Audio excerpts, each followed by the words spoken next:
Hello everyone, welcome to my channel. It's Kritika. So आज हम अपना वही सेम चैप्टर जो है आगे कंटिन्यू करने वाले हैं और इसका लास्ट टॉपिक है इस चैप्टर का। आज चैप्टर कंप्लीट हो जाएगा। क्लास 6 की जो सिविक्स की बुक है उसका ये थर्ड चैप्टर है, व्हाट इज़ गवर्नमेंट। तो इसका आज का टॉपिक है टाइप्स ऑफ द गवर्नमेंट। हम लोगों ने लेवल्स पढ़ लिए थे लास्ट क्लास में कि जो हमारी कंट्री है उसके अंदर 3 टाइप की जो लेवल्स है गवर्नमेंट के वो होते हैं। सबसे पहले होता है सेंट्रल लेवल, यानी कि हमारा जो सेंट्रल लेवल होती है गवर्नमेंट, सेंट्रल गवर्नमेंट, फिर आती है स्टेट गवर्नमेंट और फिर आती है लोकल गवर्नमेंट। अब हम देखेंगे types of the government. Government के कितने टाइप्स होते हैं। Who gives the government this power to make decision and enforce law, यानी कि गवर्नमेंट के पास ये जो पावर कहाँ से आती है लॉ बनाने की और उनको एनफोर्स करने की, वो डिपेंड करता है कि वो गवर्नमेंट किस टाइप की है। ठीक है, अगर वो डेमोक्रेटिक गवर्नमेंट है तो लोग उन्हें राइट देते हैं लोगों के लिए लॉ बनाने का। लेकिन अगर वो मोनार्की गवर्नमेंट है, दैट मीन्स राजा रानी के पास अपने आप खुद राइट्स होते हैं, वो लोगों के लिए लॉ बना सकते हैं और उन्हें बताने की भी ज़रूरत नहीं है कि क्यों बनाया है, किस लिए बनाया है, कोई परमिशन लेने की ज़रूरत भी नहीं है। The answer is to question depends on the type of government there is in a country. In democracy, it is the people who give the power, who give the government this power. They do this through election in which they vote for particular persons or elect them. Democracy में क्या होता है, हम अपना जो leader है उसको चुनते हैं और फिर वो लीडर हमारे वेलफेयर के लिए काम करता है। ठीक है, वो हमारे लिए डिसीजंस लेते हैं। Once elected, these person from government, in democracy the government has to explain its action and defend its decision to the people. अगर गवर्नमेंट ने कोई लॉ बनाया है लोगों के भले के लिए तो लोगों को गवर्नमेंट को बताना पड़ेगा कि इसमें क्या उनका भला है, वो किस लिए और किस पर्पस से बनाया गया है। ठीक है। Another form of government is monarchy. The monarch, king or queen, has the power to make decisions and run the government. The monarch may have a small group of people to discuss matters with, but the final decision making power remains with the monarch. Monarchical government में क्या होता है, ये राजा रानी वाली government होती है। इसके अंदर जितने भी डिसीजन या जितनी भी पावर होती है वो राजा रानी यानी कि मोनार्क के हाथ में होती है। वो वहाँ पर लॉ बना रहा है और उसको इम्प्लीमेंट करने का काम उसके आसपास के जो ग्रुप वाले लोग होंगे यानी कि जो मंत्री वगैरह होंगे वो ये काम करते हैं। ठीक है, वहाँ पर वो बाउंड नहीं है चीज़ों पर, यानी कि अगर कोई डिसीजन लिया है तो उसके लिए उसको दिखाना नहीं पड़ेगा ये क्यों लिया गया है, उसको एक्सप्लेन करने की ज़रूरत नहीं है। Unlike in democracy, king and queen do not have to explain their action or defend the action decisions they take. यानी कि राजा रानी को कोई ज़रूरत नहीं है जो उन्होंने एक्शन लिया उसको एक्सप्लेन करने की या फिर जो उन्होंने एक्शन लिया उसको डिफेंड करने की। Democratic government in India. India is a democracy. This achievement is the result of a long and eventful struggle of the Indian people. यानी कि इंडिया एक डेमोक्रेटिक गवर्नमेंट है आज़ादी के बाद से ही, लेकिन ये जो डेमोक्रेसी इंडिया में आई है वो एक दिन में नहीं आई, ये काफ़ी लंबा एक स्ट्रगल चला था ब्रिटिशर्स के टाइम से ही, जब जाके इंडिया में डेमोक्रेसी आई है। There are the other places in world where people also struggle to have democracies. You now know that the main feature of democracy is that the people have the power to elect their leaders. Democracy की सबसे अच्छी बात क्या है, यहाँ पर जो लोग हैं वो अपने भले के लिए यानी कि अपना एक रिप्रेजेंटेटिव चूज़ करते हैं, तो लोगों के हाथ में है गवर्नमेंट बनाना और ना बनाना। So in a sense, a democracy is a rule by the people. The basic idea is that people rule themselves by participating in the making of these rules. यानी कि डेमोक्रेसी में लोग पार्टिसिपेट कर रहे हैं election process में, अपने लिए लीडर चुन रहे हैं ताकि वो उनके लिए फैसले ले, अच्छे अच्छे डिसीजंस ले और उनके वेलफेयर के लिए काम करें। Democratic government in our times are usually refer to as representative democracy.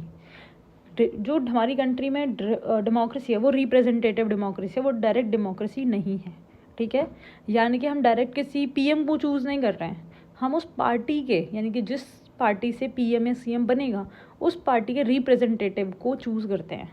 हमारे एरिया से उस पार्टी को कौन सा आदमी खड़ा है हम उसको चूज़ कर रहे होते हैं। ठीक है, हम डायरेक्ट जाके मोदी जी को वोट नहीं दे के आते, हम क्या कर रहे होते हैं, हम उस पार्टी के जो हमारे इलाके का विधायक होता है या फिर एमएलए होता है या फिर एमएलए हो गया या फिर एमपी हो गया, मेंबर ऑफ पार्लियामेंट, उसको चूज़ करते हैं। In representative democracy, people do not participate directly but instead choose their representative through an election process. These representative meet and make decisions for the entire population. जो representative हम लोग choose करते हैं अपने area से, वो क्या करता है, वो उस पर्टिकुलर एरिया के एंटायर पॉपुलेशन के वेलफेयर के बारे में सोचेगा, उनके फेवर में डिसीजंस लेगा. These days, a government cannot call itself democratic unless it's allow what is known as universal adult franchises. अगर गवर्नमेंट अपने आप को डेमोक्रेटिक कहती है तो उसने एक जो शर्त है, यानी कि एक जो रिक्वायरमेंट है, उसको फुलफ़िल किया होगा, और वो क्या है, वो है यूनिवर्सल अडल्ट फ्रेंचाइजी. अब इसका मतलब क्या होता है, जो भी बच्चे 18 साल से ऊपर के हैं, 18 से अबव की एज है इनकी, 18 साल के हैं, वो इंडिया के अंदर वोट डाल सकते हैं, अपना रिप्रेजेंटेटिव चूज़ कर सकते हैं. ठीक है, गोरा हो, काला हो, गरीब हो, अमीर हो, उससे कोई फ़र्क नहीं पड़ता, वो किस जात से बिलोंग करता है, कौन सी कास्ट है उसकी, कौन सा जेंडर है, उससे कोई फ़र्क नहीं पड़ता. सभी लोग वोट डाल सकते हैं और सभी के वोट्स की इक्वल वैल्यू होती है. But it was not always like this. Can you believe that there was a time when government did not allow women and the poor to participate in elections. In their earliest form, government allowed only men who owned property and were educated to vote.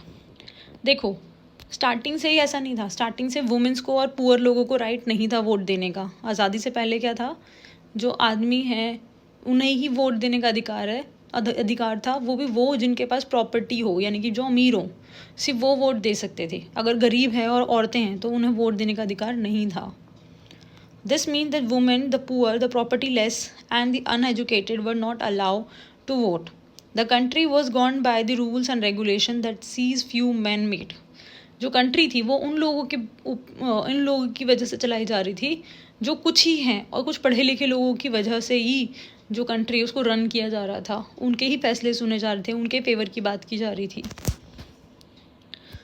In India, before independence, only a small minority was allowed to vote, and they therefore came together to determine the fate of the majority.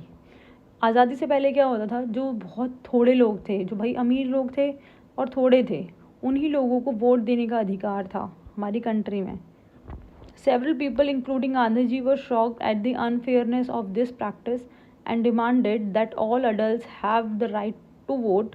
This is known as universal adult franchisee. अभी मैंने आपको बताया था, जो भी बच्चा 18 साल का या 18 साल से अबव का है, वो अपना वोटर ID कार्ड बनवा कर वोट डाल सकता है. इसे कहते हैं यूनिवर्सल अडल्ट फ्रेंचाइजी. इसके अंदर कोई डिफरेंस, यानी कि कोई भी पार्शलिटी नहीं की जाती on the basis of race, colour, caste, religion, कोई फ़र्क नहीं पड़ता.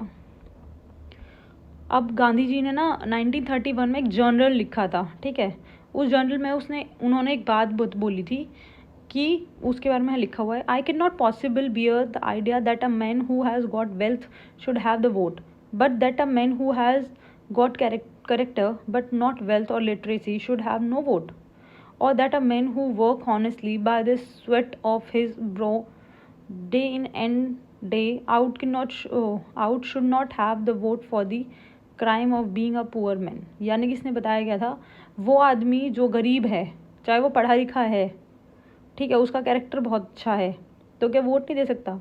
मतलब अगर आदमी अनपढ़ हो, वेल्दी हो, लेकिन तो वोट दे सकता है. ये हमारी जो कंट्री है उसकी खासियत नहीं है. हमारी कंट्री में सभी लोग क्या थे, बराबर किए गए थे, बराबर समझे गए थे. अब ऊपर ना एक स्टोरी दी गई है, क्योंकि ये चैप्टर देखो यहीं ख़त्म हो चुका है. ठीक है, आगे ऊपर देखते हैं. अब ऊपर ना एक स्टोरी दी गई थी, अमेरिका की स्टोरी है, क्योंकि अमेरिका में पहले वुमेन्स को वोट देने का राइट नहीं था. Now where in the world have government willingly shared power. All over Europe and USA, women and the poor have had to fight for participation in the government. Women's struggle to vote got strengthened during the First World War. This movement is called the women's suffrage movement, as the term suffrage usually means right to vote. अब देखो, USA हो गया, Europe हो गया, ये जो countries थी ना, ये कंट्रीज़ फर्स्ट वर्ल्ड वॉर के टाइम पर जो है लड़ाई चल रही थी. आपको पता होगा, फर्स्ट वर्ल्ड वॉर के टाइम पे 2 ग्रुप्स की लड़ाई हो रही थी. ठीक है, अब उसकी वजह से क्या हुआ, जो आदमी थे वो क्या कर रहे थे, वो लोग फाइट करने जा रखे थे, यानी कि वो आर्मी सोल्जर्स थे, वो फाइट करने जा रखे हैं. अब भाई उनके बच्चे भी थे, उनकी वाइफ भी थी, उनको कमाने के लिए खाने के लिए पैसे चाहिए थे, इसीलिए उन लोगों ने काम वगैरह स्टार्ट किया. ठीक है, और इसीलिए उन्होंने डिमांड भी की भाई उन्हें भी वोट देने का राइट होना चाहिए. During the war many man were away fighting and because of this women were called upon to do work. They were earlier considered men's work. Many women began organizing and managing different kinds of work. When people saw this, they began to wonder why they had created so many unfair stereotypes about women. अब देखो जब आदमी जो थे यानी कि husband जो थे वो सब वॉर पर गए हुए थे तो वुमेंस ने क्या किया वुमेंस ने वो काम करना शुरू किया जो आदमी किया करते थे. फैक्ट्रीज़ में काम शुरू करना शुरू किया, शॉप्स चलानी शुरू की, अपने बच्चों को पालना शुरू किया. ठीक है, जो आदमी थे वो क्या समझते थे पहले जो वुमेंस हैं वो इतनी स्ट्रांग नहीं है, इतनी कैपेबल नहीं है जितने कि आदमी हैं. लेकिन बाद में उनका ये जो स्टीरियोटाइप है वो चेंज हो गया. उन्होंने देखा कि जो वुमेंस हैं वो सारे वो काम आराम से कर पा रही हैं जो आदमी लोग करते थे. The suffragette demanded the right to vote for all women and to get their demands heard by change themselves to railings in public places. Many suffragettes were imprisoned and went on hunger. यानी कि women's ने struggle करना शुरू किया किस चीज़ के लिए ताकि उन्हें वोटिंग का राइट मिले.